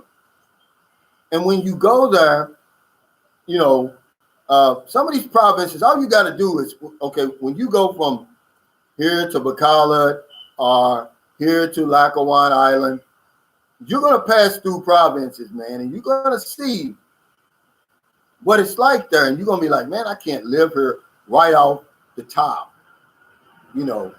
I would rather you go somewhere like, Expat Alley, Manila, Metro Manila, Angeles City, Dumaguete, Davao, Cebu City, Iloilo, Bacolod City, General Santos, even Zamboanga, really. One of those places where you can get Wi-Fi. They got malls. They got gyms. They got everything you're used to at home.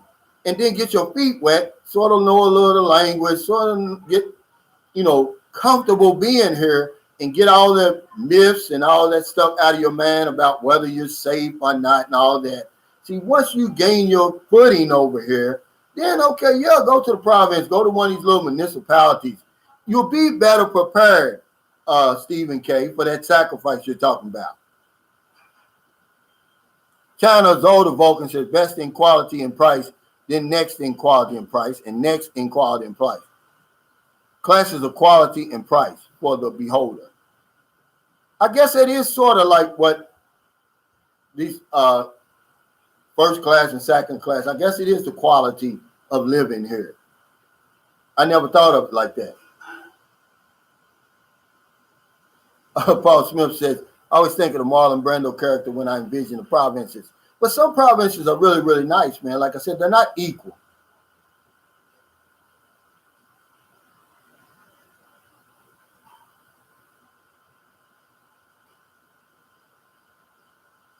Oh, okay. Jason Will, thank you. He said classifications of municipalities are based on incomes, 1 to 6 classes. Okay. Thank you for that. I didn't know. So evidently they earn a little bit more here than they do in Dumageddon. Yeah, I learned something too, man. That was good. Yeah, 4th to 6th class cities, yeah.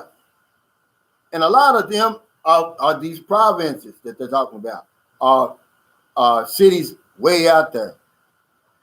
JHC, this is what I'm saying. This is why you wouldn't work in the province right away. He said, Calvin, I need good internet, decent medical, space for my dogs. Now that you will have. Decent shopping and a hot loving woman, not asking for much. Yeah, with a decent shopping, you're not going to have in the province. But the space for your dogs and a hot loving woman, yeah. But remember, guys, about these province women, man, you really need to slow down with them. Somebody that actually grew up in the province, man, you have to understand, man, you cannot look at a woman online and man, you got to be over here and really see how they live and everything and how they act, who they are from the province. I don't care that they're good looking, man. It's really going to be, man, a tough transition at first. It's going to take you a while.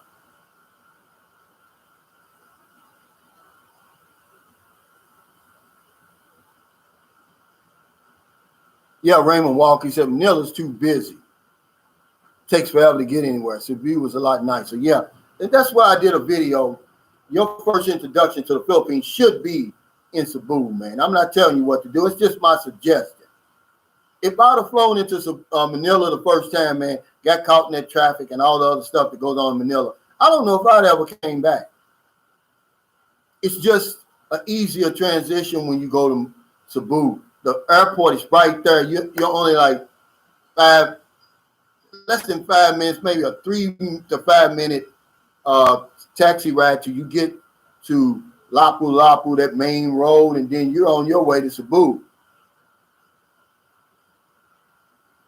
Okay, Jason Will, first class is 55,000 pesos, 6 is under 15. Now, is that every year or every month?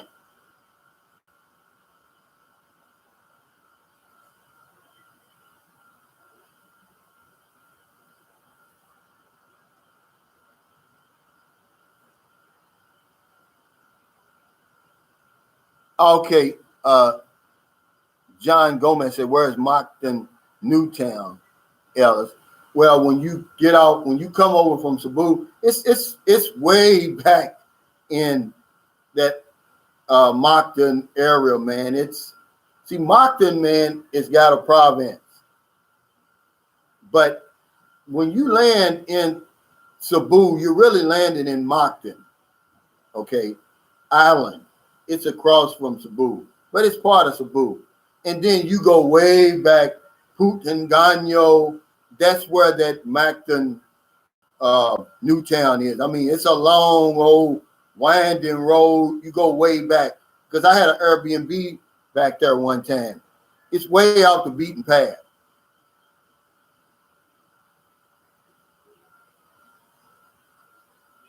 $500 million a year pesos. Christopher Leroy. Wow, that's a lot.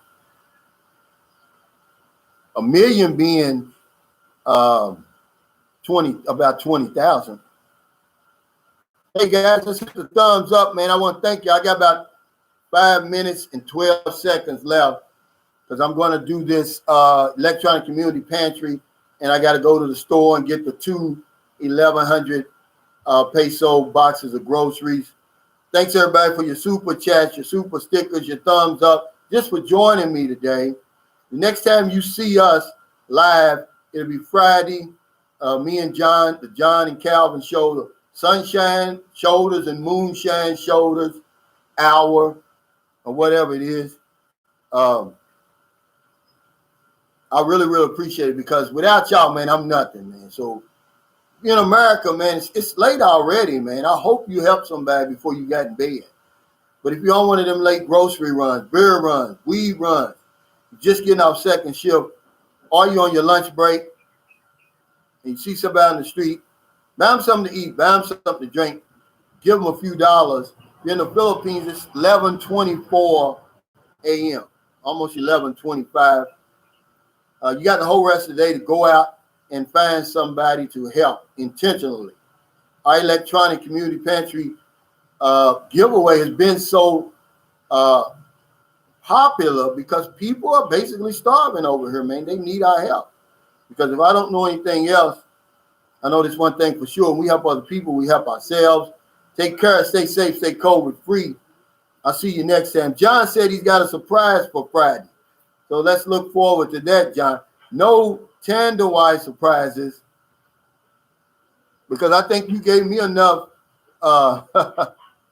surprises that last live stream you did. The Wonders of Life makes me want to say, yeah, the people are waiting at electronic pantry, the best game in the Philippines. Absolutely, man.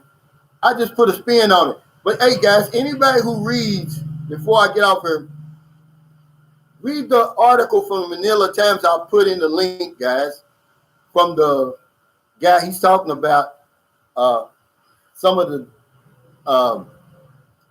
traits, the undesirable traits of Filipinos. He's a Filipino. He's Rafi Tufo's brother. And, he'll put you up on some stuff in that.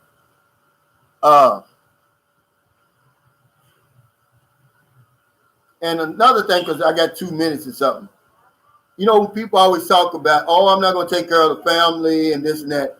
Well, you're not in control of that. See, it depends on how good that woman looks, how sexy she is, how shapely she is. Because you can easily say that now. You get over here and you get one of these 9s or 10s, yeah, you're going to take care of the family. It's going to be hard for you to say no. And, if she says, hey, can you help give my family 10,000 pesos a month? That's nothing, man. It's a lot to them, but it's nothing to you. So, guys, throw that out the window about, hey, I'm not going to take care of anybody's family, because it's no big deal, guys, really. It's really a noble thing to do. I like the way John does it. I really can take my hat off to him. He gives the money to his girlfriend, which is really giving it to her family. Hey, thanks, Jose Villanova. He says, I appreciate what you do for the people in the Philippines. Have you ever done any 30-minute documentaries? That would be awesome to watch on your channel. Man, you read my mind.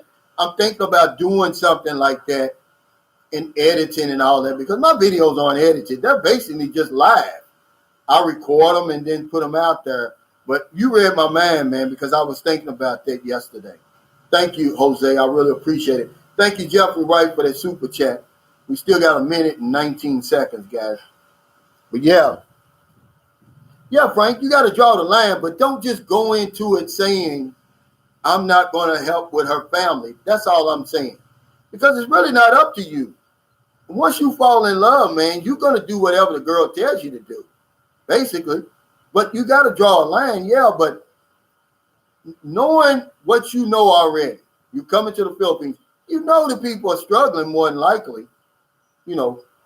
What's wrong with giving them 5, 6, 10,000 a month? That's nothing, really, especially until she's able to work, because you're taking the breadwinner. Most of these women y'all meeting online, they're the breadwinners of their family. So you're taking her out of the family. You're taking money out of there. You got to replace that money, guys. So go into it with an open mind, okay? That's all I'm saying. TJ Johnson said, it's up to your weapon. And she's got a weapon too now. And they know how to use it, TJ, because they've been honing their weapon because that's basically all they got. So, be careful, guys. Take care, man. I love y'all, man. Thanks for everything. See y'all next time.